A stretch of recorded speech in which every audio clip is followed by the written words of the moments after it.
సంక్రాంతి అనేది ఖచ్చితంగా వార్ ఉంటుంది. ఎందుకంటే ప్రతి ఒక్కరికి ఆ ఫెస్టివల్కి అందరు సినిమాలు రిలీజ్ చేసుకోవాలనుకుంటారు. కొందరు ఇప్పుడు మన ఈగలకు వాళ్ళు అర్థం చేసుకున్నట్టు కొందరు వెళ్తారు, కొందరు వెళ్ళరు. సో వెళ్ళినప్పుడు ఏంటి, దాంట్లో కూడా చాలామంది అర్థం చేసుకోవాల్సింది, సంక్రాంతికి వచ్చినప్పుడు ఒక కాంపిటీషన్ ఉంటుంది. కాంపిటీషన్ ఉండడం వల్ల మీరు మీడియా వాళ్ళు ఒక్క సినిమాని 10 సార్లు చెప్తూనే ఉంటారు. ఇవి నిజాలు.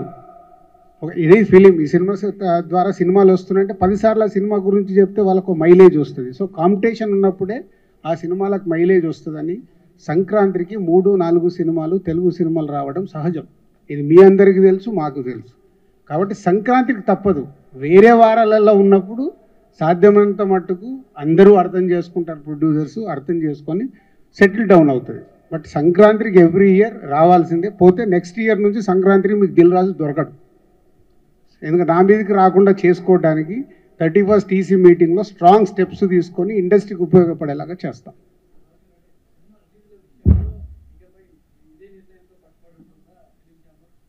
ప్రస్తుతానికి మా బాడీ అలా వర్క్ చేస్తుంది. రేపు వచ్చే బాడీ కూడా ఇలా వర్క్ చేస్తే బాగుంటుంది. మేమేంటి అందరం టీం వర్క్గా చేస్తున్నాం, ఎలా చేస్తే బాగుంటుందని ప్రయత్నం చేస్తున్నాము. 90% సక్సెస్ అవుతున్నాము, 10% ఫెయిల్ అవుతున్నాము. అంటే 10% ఫెయిల్ అవడానికి కూడా రకరకాల రీజన్స్ ఉంటాయి.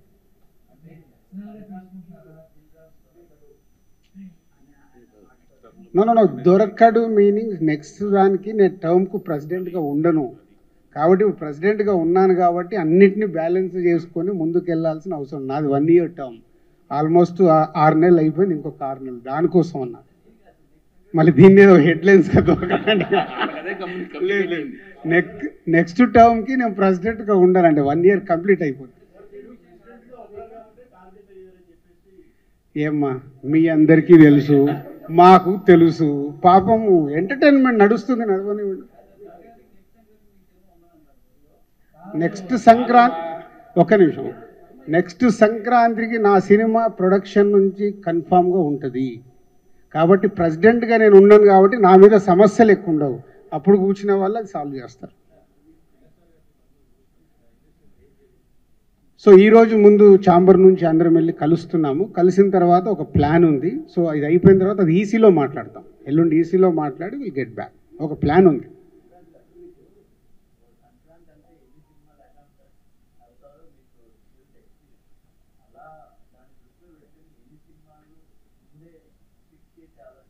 అదేనండి, అంటే ఇందాక నేను చెప్పిన దాంట్లో అదే next months, next years, next future జనరేషన్స్కి ఒక ప్లాన్ చేయడానికి ఒకటి వర్కౌట్ చేస్తున్నాము.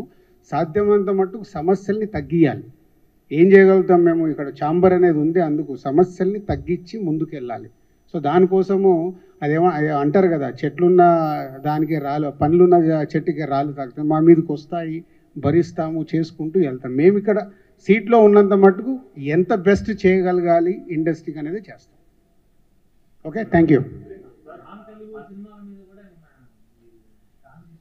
అది ఇంపాసిబుల్ అండి. ఇంతకుముందు కూడా చెప్పినట్టు ఇవాళ సినిమా పాన్ ఇండియా అయినప్పుడు సంక్రాంతికి మనది ఒక పెద్ద పాన్ ఇండియా సినిమా వస్తుంది అనుకుందాం. వాళ్ళు వెళ్ళి తమిళ్లో రిలీజ్ చేయాలి, కన్నడలో రిలీజ్ చేయాలి, హిందీలో రిలీజ్ చేయాలి. మనం చెయ్యాలి అనుకున్నప్పుడు పక్కన నుంచి వచ్చేలా మీరు ఆగండి అని చెప్పలేం కదా. సో ఇది ఈరోజు సినిమా మారిపోయింది, ఇది గ్లోబల్. పోతే మన సంక్రాంతికి ఫస్ట్ ప్రయారిటీ మన సినిమాలకు ఉండాలి, తర్వాత ఆ సినిమాలకు. ఇప్పుడు సంక్రాంతికి మనం చూసాము, అక్కడ 2 తమిళ సినిమాలు రిలీజ్ అయ్యాయి. మన దగ్గర మనం 4 సినిమాలకి ఫిక్స్ అయ్యాము కాబట్టి అదర్ లాంగ్వేజ్ సినిమాలు ఏం రిలీజ్ కాలేదు. వాళ్ళు ఇప్పుడు 26 జనవరి మొన్న చేసుకున్నారు.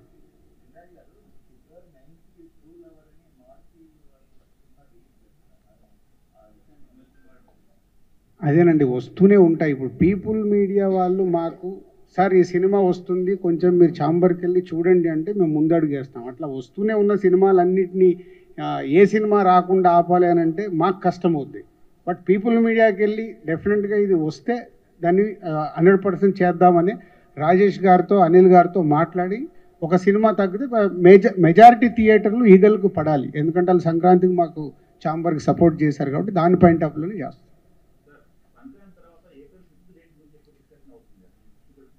వచ్చిందిగా, ఆల్రెడీ మా సినిమా వస్తుందిగా. ఆ సినిమా వెనకకెళ్తే మా సినిమా వస్తుందని అన్అఫీషియల్గా చెప్పాంగా. అయిపోయిందా, అది కూడా క్లారిటీ వచ్చేసింది. అది కూడా చెప్పాలి. దేవరా పోస్ట్పోన్ అవుతే మేము వస్తామని చెప్తున్నాం.